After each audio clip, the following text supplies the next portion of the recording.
soleil s'est levé, nos paupières également. Et fort de ce privilège-là, nous sommes heureux de vous retrouver pour cet autre numéro, troisième numéro de la semaine, et ce, pour ce dernier mercredi de l'année. Je ne suis pas seule, et qui voilà, le ventricule droit qui est de retour pour vous apporter aussi sa bonne humeur. Bonjour, bonjour Alix, c'est un plaisir de te retrouver. J'adore ce pain ce matin. Merci. Allez, confiez-nous votre matin, vous ne serez pas déçus. Mesdames et messieurs, nous sommes en place pour vous faire plaisir. On a le secret, vous aurez un beau petit programme dans quelques instants.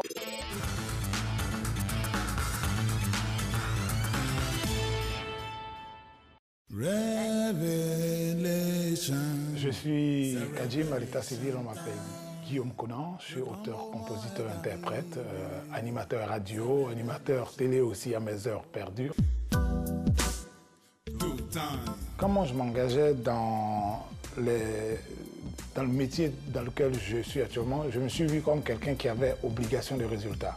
J'avais fait des études pour faire autre chose.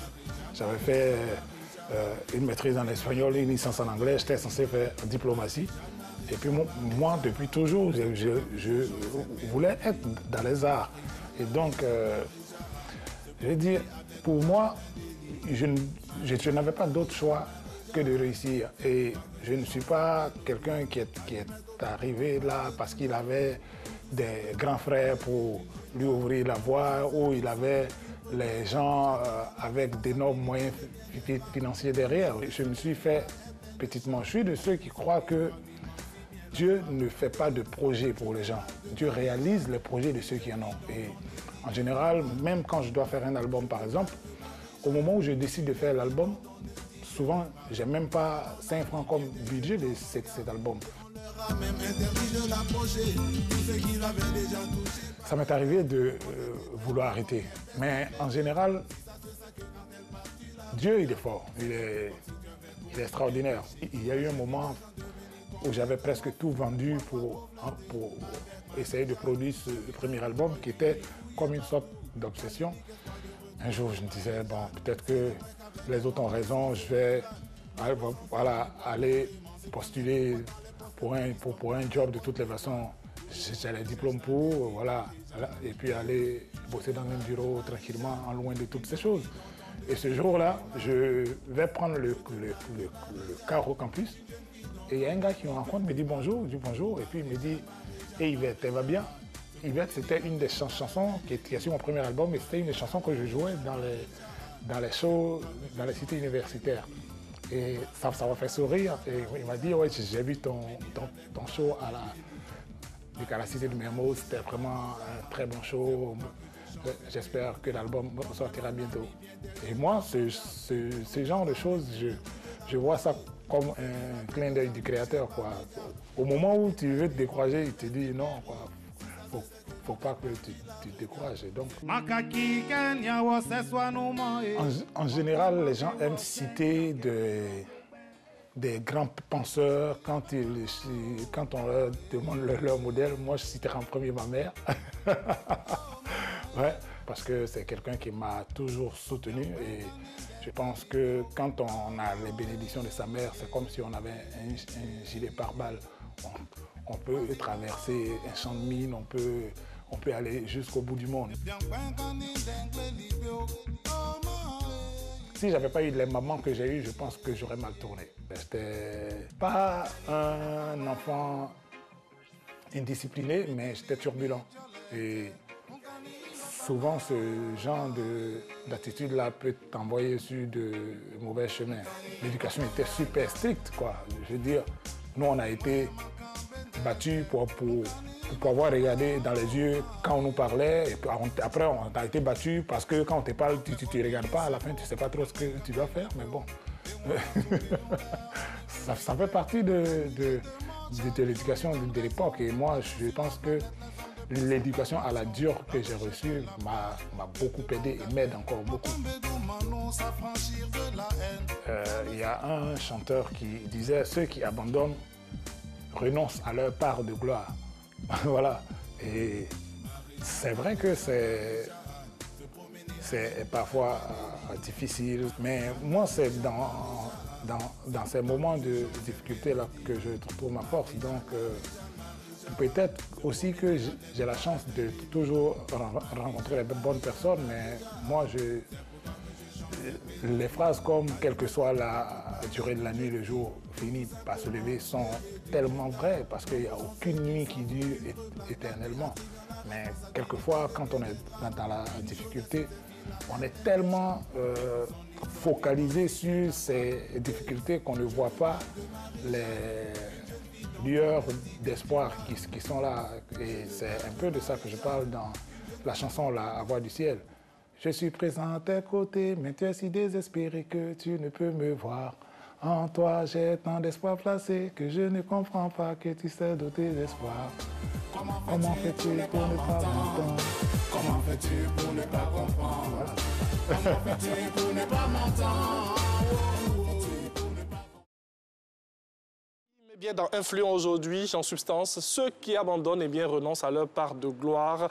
Comme il a dit aussi dans cet élément, réussir n'est pas un choix, c'est une obligation. On rappelle que Kadjim est artiste, chanteur, il est auteur des titres à succès tels que Marie-Jeanne, Nantebessou, enfin Satalebo. Je suis fan de l'artiste. Ça se voit, à déclamer ici tous ces titres et sa discographie. C'est clair que vous êtes un grand fan et vous pouvez l'être hein, parce que franchement, c'est une vraie source d'inspiration au travers même de son témoignage, de son partage de vie qui vient de nous ici, hein, de nous présenter là. Franchement, c'est une grande inspiration et c'était un choix judicieux fait par la rédactrice en chef de nous proposer ici aujourd'hui Kadjim dans Influent. Alors nous, on essaie d'influencer vos matins. Vous aussi, vous nous influencez positivement à travers le partage de vos routines. Aujourd'hui, qui nous dit bonjour. On est toujours curieux de le savoir et on le découvre ensemble.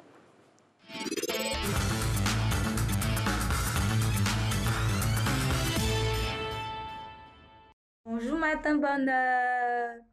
Moi au réveil, je fais ma prière. Je finis, je me lave, je m'habille, je fais tout ce qu'il y a à faire quoi. Voilà. Et qu'est-ce que je vais manger? Parce que moi, je ne peux pas débuter une journée sans avoir mangé. Non, non. J'aurai des migraines, tout et tout. Non, non. Donc, je réfléchis. Qu'est-ce que je vais bien manger? Qu'est-ce qui va me permettre de tenir jusqu'à midi? Ok. Je vois que je dois manger un bon gaba de Seisiaka.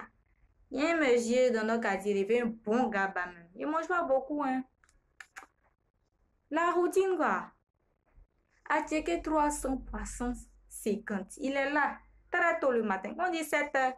Les poissons sont déjà au feu. Un bon poisson là. Tranquille quoi. Je me mets bien avec l'eau 50. Je n'ai pas de problème avec quelqu'un. Je me mets relax. Et là maintenant, là, je peux vaquer à mes occupations. Parce que j'ai mon ventre déjà qui peut me tenir jusqu'à midi. Et je suis de très bonne humeur. Je n'ai pas de problème avec quelqu'un. Le reste là, c'est Dieu qui gère. Dieu nous bénit jour et nuit. C'est ça ma routine, quoi. Tranquille. Une routine de bonne humeur, mais sans oublier qu'elle ne mange pas beaucoup. Avec elle, c'est juste Attiéké 300. Et puis... Attiéké 50 francs. 50 francs, OK. Poisson 300.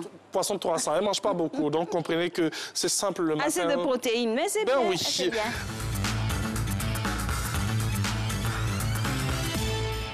Et oui, dans quelques secondes, on sera avec Madame Michinta Noedo. Comme l'a dit à l'instant Alix, on parlera de résilience. Donc, comment rebondir après une crise? Très bonne question. Hein. Lorsqu'on a traversé des moments difficiles et tout, on ne sait plus où on en est. Comment rebondir donc? Et on en parlera aujourd'hui dans la résilience avec Madame Michinta Noedo. Elle est maintenant installée avec nous. Bonjour. Bonjour, Madame Tanoedo. Bonjour. Bienvenue à Matin Bonheur pour ce mercredi soleil. Bonjour, vous irradiez de ce beau jaune-là. Ça fait plaisir, un patchwork de beaucoup de couleurs. Merci. Pour nous en apporter aussi et surtout à nos téléspectateurs. Alors, on va démarrer avec les définitions d'usage. Le sujet, c'est la résilience. Comment rebondir après une crise? Déjà, qu'est-ce que c'est que la résilience?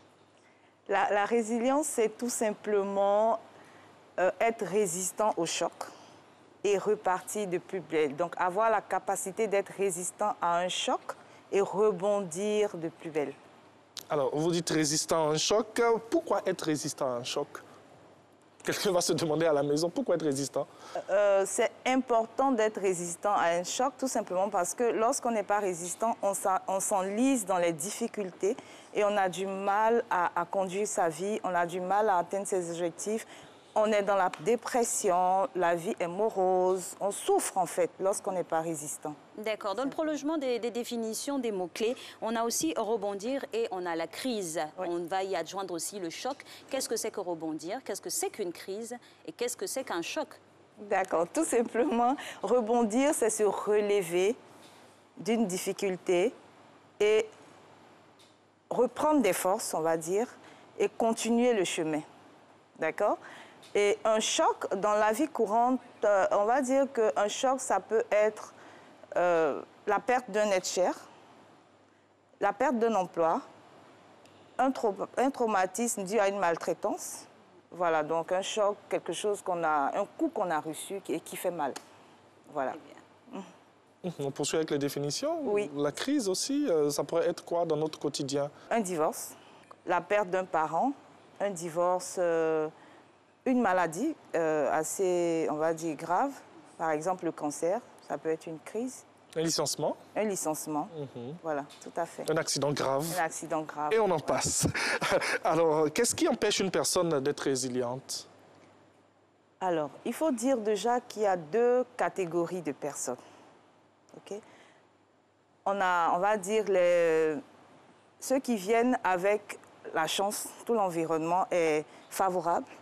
Et ceux qui viennent avec un environnement défavorable. Je m'explique. Ça, c'est le premier critère. Il y a des enfants, par exemple, qui naîtront avec des facultés en moins, donc une propension à ne pas être résistant. Pourquoi?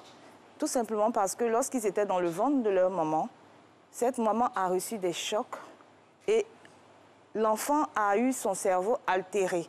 Donc, il y a des hormones qui sont nécessaires pour la résilience, qui évitent la dépression. Par exemple, la sérotonine, qui ne sera pas en quantité suffisante chez cet enfant-là, et aussi la dopamine. La dopamine, c'est une hormone qui permet on va dire, de garder le cap, d'avoir de l'énergie et d'être motivé. D'accord? Ce qui veut dire concrètement quoi?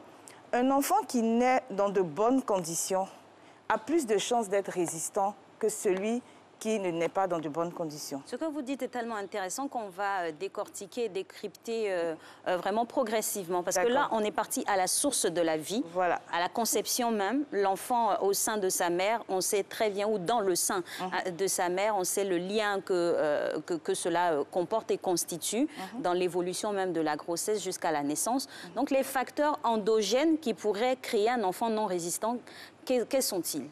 Ensuite, on a on va dire, la situation familiale, l'environnement familial dans lequel il grandit. Si un enfant grandit dans une famille où, par exemple, papa et maman ne s'entendent pas, où il y a la violence, il a une certaine insécurité. Donc, ce qui fait qu'il se sent instable et il n'a pas confiance en lui. À chaque choc, il a du mal à faire face parce que tout pour lui est, on va dire, comme une attaque. Donc, il résiste difficilement. La troisième chose, c'est le cercle de relations. Donc, après le cercle familial, on a les relations qu'on construit autour de nous. Qui nous inspire? Quel est l'environnement qui nous influence? Donc, tous ces facteurs permettent à une personne d'être résiliente ou pas. D'accord? Et on va se dire qu'une personne qui est résiliente, c'est une personne qui, a priori, est positive. Donc, qui cherche toujours à voir le bon côté des choses. Alors, on quitte cette base un peu, on grandit, mais dans toutes ces difficultés et tout, je pourrais le dire, hein, être résilient, déjà, il faut accepter une certaine situation avant même de pouvoir peut-être rebondir. Est-ce que quelque part, quand on accepte, on n'est pas faible? Alors, la résilience, c'est un processus. Oui. La première étape pour être résilient, c'est d'accepter la situation. On prend un exemple. Je perds mon emploi. J'accepte que ça puisse m'arriver de perdre mon emploi. Accepter ne veut pas dire baisser les bras, c'est plutôt prendre conscience que, voilà, j'ai perdu mon emploi. Et le fait d'accepter permet aussi de se calmer intérieurement. Parce que quand on lutte, on est dans la colère, Et quand on est dans la colère, on ne peut pas trouver les solutions. On se dit, mais pourquoi est-ce que ça m'arrive? Pourquoi à moi, c'est pas juste? C'est une attitude qui ne permet pas de trouver une solution. Au contraire, ça nous enlise dans la difficulté parce que l'énergie qu'on met dans les plaintes, par exemple, on peut la déporter pour trouver une solution, vers des solutions.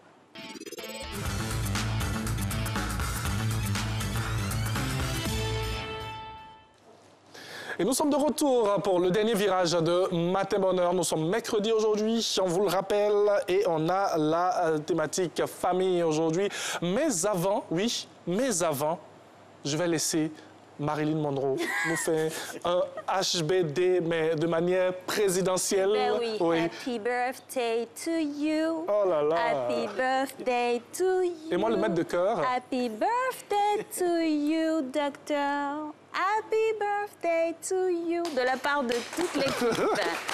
Avec le compliment du groupe RTI. Tout à fait, Ouais, tout à fait. C'était pas le groupe. Ben oui, et c'est mérité. Notre consultant avec nous depuis maintenant plusieurs années, qui célèbre un an aujourd'hui, même en direct, et qui se met à votre service pour vous aider encore en cette fin d'année à pouvoir faire le bilan de vie sur lequel nous allons tabler aujourd'hui. Comment il se fait, comment on l'aborde et quels sont ses enjeux.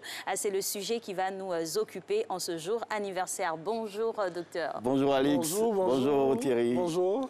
Ça peut aller, on est... Oh, je suis plein d'émotions, mais permettez-moi de vous dire merci. Mais merci en gros, Kabo, Baba. Oh là là, voilà. un esclave dans le plateau. Ça va être compliqué, difficile de faire cette émission avec un esclave. La reine l'autorise, donc. Oh non. La reine l'autorise, t'inquiète pas, mon roi, ça va aller. On tolère, il faut tolérer et faire le bilan, justement. Alors, ce bilan de vie-là, qu'est-ce que c'est déjà? Oh, tout de suite, je vais dire, le bilan, c'est une évaluation. C'est un point qu'on fait sur une situation donnée. Donc, c'est un regard qu'on jette sur un parcours pour en apprécier la longueur, pour en apprécier également ce qui reste à faire. Donc, un bilan, globalement, c'est une évaluation, on peut dire. Pourquoi cette évaluation? C'est très important parce que, figurez-vous que chacun d'entre nous, dans sa vie de tous les jours, on saute d'un événement à un autre, d'une situation à une autre, d'un problème à un autre, sans jamais marquer de pause. On ne marque pas de pause et on est surpris, après plusieurs événements, de voir qu'on vit les mêmes situations à chaque fois. On répète les mêmes erreurs parce qu'on ne fait pas de pause pour avoir un bilan de ce qu'on a déjà vécu. Donc, le pourquoi du bilan, c'est marquer une pause pour apprendre à rebondir. Marquer une pause pour évaluer la situation passée. Donc, marquer une pause pour jeter un regard rétrospectif sur ce qu'on a déjà vécu. Ça suppose beaucoup de dépassement de soi, ça suppose également beaucoup de détachement, des facultés de détachement. Ça suppose également beaucoup de lucidité. Voilà. Alors, quand l'étape de cette introspection et de cette analyse-là est faite, à quoi cela nous sert finalement? Le bilan, premièrement, il va nous servir à manifester de la gratitude. Parce que ce que nous vivons, tout le monde n'a pas le privilège de le vivre. Figurez-vous aujourd'hui qu'il y a des gens qui paieraient très très cher pour être en bonne santé, comme vous et moi. Malheureusement, ils n'ont pas cette opportunité. Ils sont couchés dans les hôpitaux. Il y a d'autres qui sont à la morgue. Il y a des gens qui n'ont pas de travail. Nous, on en a un. Il y a des gens qui ne mangent pas à leur faim. Nous, on a cette possibilité aujourd'hui. Même si ce n'est pas forcément ce qu'on veut, mais on a quelque chose. Donc, le bilan, premièrement, c'est de savoir qu'est-ce que j'ai pu obtenir. Et si j'ai pu l'obtenir, je le dois certainement à des gens. Je le dois certainement peut-être à Dieu. Donc, il faut que je m'arrête pour manifester de la gratitude. Donc, manifester de la gratitude, c'est le premier objectif du bilan. Parce que sans gratitude, il n'y a pas de possibilité d'évolution. Sans gratitude, il n'y a pas de possibilité de développement. Donc, il faut premièrement de la gratitude. Ensuite, le bilan nous permet, au regard de ce qu'on a pu observer dans le passé, dans notre passé, de pouvoir nous projeter. Donc, ça nous permet de pouvoir nous servir de ce qui n'a pas marché, de ce qui a marché aussi, de nous en servir comme levier pour pouvoir rebondir. Donc, c'est cela surtout, améliorer l'existant, faire mieux que hier, aller toujours de l'avant. C'est le bilan qui permet de faire ça. Ce n'est pas forcément un changement de situation professionnelle qui va nous permettre. Parce qu'on croit à tort que, bon, je suis dans une position, par exemple, professionnelle, mon salaire à tel niveau. Si je deviens directeur ou sous-directeur, mon salaire va prendre l'ascenseur, arriver à tel niveau, ma vie va connaître une amélioration. Ce n'est pas toujours vrai. Parce qu'il y a des gens, quand vous êtes directeur, vous avez des problèmes directeurs. Oui. Et donc, vos problèmes sont toujours en rapport avec la taille, la dimension de vos responsabilités. Donc, ce n'est pas forcément vos changements de position, votre changement de statut qui va apporter la plus-value que vous attendez sur votre vie. Ce qui va apporter la plus-value, c'est un changement de mentalité lié justement au fait que vous vous êtes servi de ce qui vous est arrivé hier pour corriger ce qui a à corriger, pour améliorer ce qui a à améliorer. Alors, il y a plusieurs aspects dans nos vies. Hein. On a la santé, on a le sentimental, on a la famille, on a le côté professionnel que vous avez cité tout à l'heure. Quel aspect toucher en premier? Je dirais que il faut comprendre qu'il n'y a pas d'aspect à toucher en premier. Oui. La vie est un système. Okay. Et ce système, il est composé de sous-systèmes qui s'influencent. Et donc, un grain de sable dans l'engrenage, ça grève tout le système. Du coup, tous les sous-systèmes s'équivalent. Je veux dire sous-système santé, sous-système conjugal, sous-système relations amicales, relations familiales, sous-système relations parentales, relations avec les enfants, etc. Tout ça, ça s'équivaut. C'est de le comprendre et d'essayer d'équilibrer les choses. Parce que si vous voulez analyser une situation en premier, vous n'allez peut-être pas voir son influence sur la situation que vous pensez qui vient en dernier. Alors que tout ça, c'est des situations qui ont des mesures égales, en fait. Donc, il faut tout analyser. Peut-être qu'on ne peut pas tout faire à la fois. Oui. Donc, on peut prendre dans n'importe... selon l'ordre qui vous sied, à vous.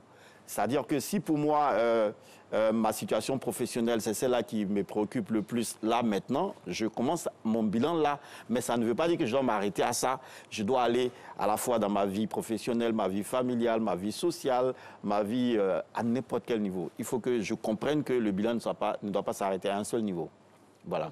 D'accord. Alors, docteur, de ce bilan-là, on a pu le comprendre, qui comporte plusieurs aspects et plusieurs méandres de notre vie. Il faut pouvoir les décrypter. Alors, moi, j'aime bien avoir cette démarche pratique-là, de donner l'exemple. Quels sont les exemples, par exemple, qu'on peut offrir à nos téléspectateurs pour vraiment décrypter, disséquer, pouvoir faire le bilan et à la suite en tirer les conséquences pour changer ou améliorer? Déjà, avant de proposer un exemple concret, j'aimerais qu'on comprenne très bien que le bilan, c'est plusieurs choses. Hein. C'est d'abord le regard rétrospectif, c'est d'abord l'évaluation. Or, qui parle d'évaluation parle de compilation de chiffres. Qui parle d'évaluation parle également d'analyse des chiffres, parce que les chiffres ont un langage. Qui parle d'évaluation parle surtout de perspective. Voici les trois grands aspects du bilan. Donc, jeter un regard rétrospectif, c'est-à-dire analyser, voir déjà ce qui m'est arrivé de bon. Décrypter, compiler, voir ce qui m'est arrivé de bon, ce qui m'est arrivé de mal. Mais généralement, c'est à ça qu'on s'arrête, alors qu'il faut aller au-delà.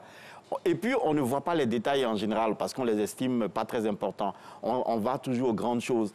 Oui, en 2020, j'ai eu une année pas très reluisante. Pourquoi? Parce que j'ai connu un divorce, parce que j'ai été malade, parce que j'ai perdu ma mère, parce que ceci, parce que cela. Ça, c'est les grandes choses. Mais on ne fait pas attention aux détails qui comptent. Et le diable se trouve dans les détails. Absolument, absolument. Les grandes choses se trouvent toujours dans les détails. Donc, on ne fait pas attention à ça. Donc, c'est vraiment de faire un effort de mémoire, pour essayer de revoir, de passer en revue tous les événements qu'on a pu vivre. C'est pour ça qu'il faut prendre l'habitude d'avoir un agenda dans lequel on note. Comme ça, le bilan il est plus facile. On n'a qu'à feuilleter l'agenda et on voit. Donc, il y a des détails qui sont importants. Donc, c'est déjà, premièrement, compiler. Et deuxièmement, quand on a fini de compiler, qu'on s'est rendu compte qu'il y a eu tel événement, il faut faire une analyse. Pourquoi est-ce que ces événements-là ont eu lieu? Il y a des facteurs qui sont liés, c'est vrai, à l'extérieur, mais il y a des facteurs également qui sont liés à moi. Parce que quand vous accusez, il y a 3 doigts qui vous accusent, vous. Donc, ma responsabilité est 3 fois plus grande dans ce qui m'arrive que la responsabilité du monde extérieur. L'environnement social, l'environnement politique, l'environnement professionnel, etc. Ça, ce sont les facteurs exogènes.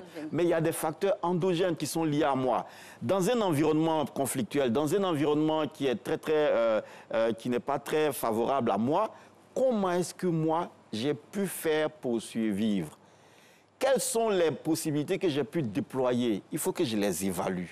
qu'il faut que je m'arrête, que je marque une pause, que je fasse que je retrace tout ça. Un travail d'équilibrage. Voilà. Donc, quand on a pu faire ressortir tout ça, qu'on a analysé, pas forcément s'accuser. Parce que c'est vrai, je vous ai demandé, je demandais tout à l'heure qu'on se pose la question de savoir le pourquoi. Le pourquoi, il est important, mais en même temps, c'est une question piège. Il est important parce qu'il nous permet d'aller à la cause des événements. Pourquoi est-ce que ces événements-là ont eu lieu? Quelles sont les racines de ce problème? Ça nous amène à aller à ces niveaux-là.